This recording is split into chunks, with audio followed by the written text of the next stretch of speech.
natin kung saan ang matraffic na daan. So yan, medyo maluwag na nga pala ang kalsada ngayon dito sa amin. Only here in Makati City. Patungo tayo ng EDSA. Tingnan natin ang EDSA dahil may pupuntahan tayo sa Taguig.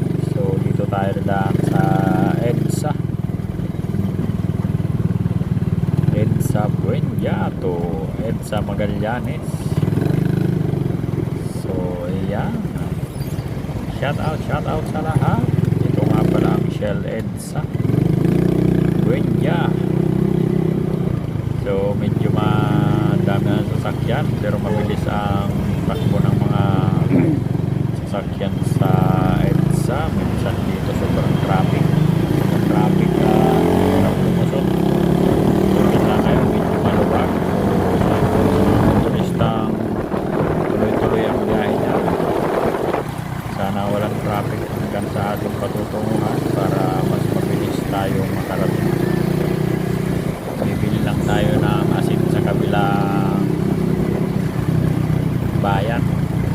Mas mura daw kasi ang asin doon at hindi gaano maalat yung asin na binibenta sa kabilang bayan, kaya doon tayo bibili. Sa mga motorista dyan, nasa biyahe ngayon at nasa kalsada ngayon, bawa na mahabang pasensya pa rin para sa biyahe at sa mga dadaanan ng traffic. Dito na tayo sa Ayala EDSA. Dito tayo daan sa ilalim. Sa tanin tayo daan para walang stoplight. Tuloy-tuloy ang ating biyahe. Maliwanag, napakainit ng Pinoy dito sa tanin na ito, lalo sa maraming mga sasakyan, napakainit ng Pinoy. Maliwanag, mabilis ang daloy ng mga sasakyan. Shout out sa lahat, tuloy lang ang biyahe.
So yan, dito na tayo malapit sa Magallanes.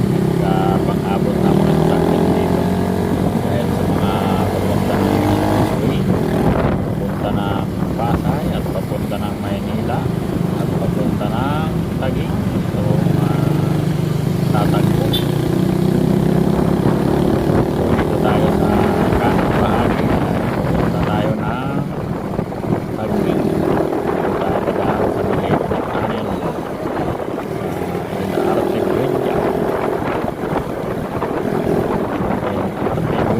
Magallanes na. Dito na tayo sa Magallanes, sa maliit na tunnel. Sa mga biyahero dyan, wala gaanong traffic na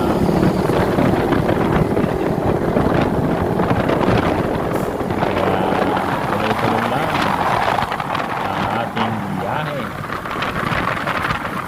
Shout out sa lahat ng mga nasa kalsada. Magandang gabi sa inyo. Mag-iingat tayo sa ating pagmamaneho para iwas tayo sa disgrasya.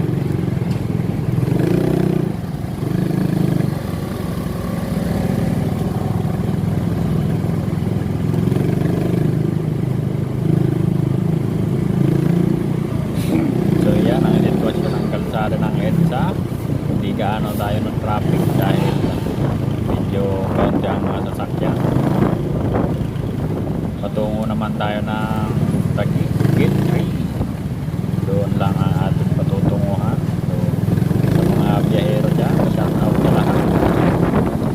Mag-iingat sa inyong pagmamaneho para iwas tayo sa disgrasya.